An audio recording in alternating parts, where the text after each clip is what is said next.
Jumpa kembali di Sharing Firman. Tema Sharing Firman hari ini adalah berkat Tuhan menyertai kita. Amin. Amsal 10 ayat 6 dikatakan, berkat ada di atas kepala orang benar, tetapi mulut orang fasik menyembunyikan kelaliman. Saudara, kepala adalah bagian yang sangat kelihatan dari seseorang. Bagi orang benar, berkat akan menundungi kepalanya, seperti fungsi sebuah topi atau mungkin mahkota. Berkat di kepala orang benar akan merupakan sebuah penanda yang sangat kuat dan terlihat dengan jelas bagi orang-orang di sekitarnya. Jelas orang benar akan diberkati juga, akan juga mempengaruhi orang-orang yang ada di sekitarnya. Amin. Nah saudara, berkat adalah topik yang paling menarik dan selalu menjadi pusat perhatian bagi orang Kristen. Siapapun tidak ada yang akan menolak berkat dari Tuhan. Karena berkat adalah sesuatu yang selalu ditunggu-tunggu dan diharapkan juga. Dan satu hal, bagi orang percaya, berkat Tuhan adalah sesuatu yang pasti. Katakan amin. Berkat adalah pemberian secara cuma-cuma atau karunia yang berasal dari Tuhan untuk membawa kebaikan dalam hidup manusia. Orang sering menerjemahkan berkat ini secara beragam. Misalnya, keluarga, harta, jabatan, status sosial, dan sebagainya. Karenanya, kita lebih sering terjebak dalam kesibukan untuk memenuhi kebutuhan kita akan hal-hal tersebut. Bekerja berpayah-payah, berjuang, berusaha keras, semaksimal mungkin, dan belajar, bahkan sampai lupa waktu. Bahkan dalam setiap pencaharian manusia, akan hidup ini hampir dapat dipastikan bahwa satu-satunya keinginan yang ingin dicapai adalah memperoleh berkat.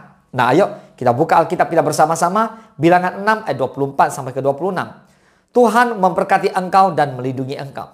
Tuhan menyinari engkau dengan wajahnya dan memberi engkau kasih karunia. Tuhan menghadapkan wajahnya kepadamu dan memberi engkau damai sejahtera. Firman Tuhan ini sangat jelas, memberikan catatan menarik tentang berkat itu. Jelas bahwa Allah berkehendak memberkati umatnya. Terlihat di sini bahwa berkat mengalir dari kasih karunia-Nya karena keinginan hatinya. Jikalau kita melihat upaya manusia memperoleh berkat melalui semua daya upaya dan kemampuannya, lebih banyak berpusat pada keinginan memperoleh berkat berupa pemenuhan akan kebutuhan materi. Maka berkat yang diberikan Allah kepada manusia sungguh berbeda dari cara berpikir kita sebagai manusia. Nah sekarang kita bahas. Ada 3 jenis berkat yang Tuhan berikan dan yang menyertai umatnya. Yang pertama, berkat perlindungan. Di tengah dunia yang semakin jahat, kita membutuhkan berkat perlindungan. Allah adalah tempat perlindungan yang paling aman. Katakan amin. Yang kedua, berkat anugerah. Hanya lewat berkat anugerah Allah kita bisa menikmati hidup dan bisa diselamatkan. Semua hal yang tersedia dalam berkat anugerah ini tidak akan mungkin bisa kita dapatkan kecuali Tuhan berkenan menganugerahkannya kepada kita. Amin. Yang ketiga, berkat damai sejahtera.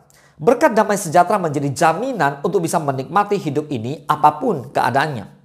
Karena kedamaian bukan ditentukan oleh pencapaian hidup dan segala sesuatu yang dimilikinya di dalam dunia ini. Tetapi karena Tuhan menganugerahkannya. Amin. Nah sekarang kita baca Mazmur 112 ayat pertama sampai ketiga. Haleluya. Berbahagialah orang yang takut akan Tuhan, yang sangat suka kepada segala perintahnya. Anak cucunya akan perkasa di bumi. Angkatan orang benar akan diberkati. Harta dan kekayaan ada dalam rumahnya. Kebajikannya tetap untuk selamanya. Katakan amin. Untuk mengalami berkat Tuhan, pemazmur memberikan kuncinya, yaitu takut akan Tuhan. Berbicara tentang berkat, bukan berarti mengiring Tuhan akan terbebas dari masalah dan persoalan. Bukan berarti di depan kita tidak akan ada tantangan. Bukan berarti juga kita akan melihat langit selalu biru. Inilah yang tidak dipahami oleh banyak orang Kristen. Berkat Tuhan adalah pasti bagi orang yang takut akan Dia. So kita harus siap-siap melewati semua rintangan, persoalan, tantangan yang ada. Berkat Tuhan juga pasti bagi orang yang mau melakukan sesuatu bagi Tuhan atau bekerja bagi Dia. Orang yang takut akan Tuhan adalah orang yang mau berjalan dalam tuntunan Tuhan. Artinya memiliki keberanian untuk tunduk sepenuhnya kepada kehendak Tuhan apapun keadaannya. Amin. Saudara, mungkin sudah saatnya kita harus merubah cara berpikir kita tentang keberhasilan hidup yang sesungguhnya. Bukan hanya sekedar pemenuhan akan harta dan tahta. Akan tetapi lebih daripada itu. Hidup yang berarti diberkati Tuhan dengan perlindungan, anugerah dan damai sejahtera. Saudara, dapatkanlah ketiga hal itu dan rasakan berkatnya yang mengalir dalam kehidupan saudara dan saya. Bila berkat Tuhan menyertai kita semua. Boleh katakan amin. Tuhan Yesus memberkati.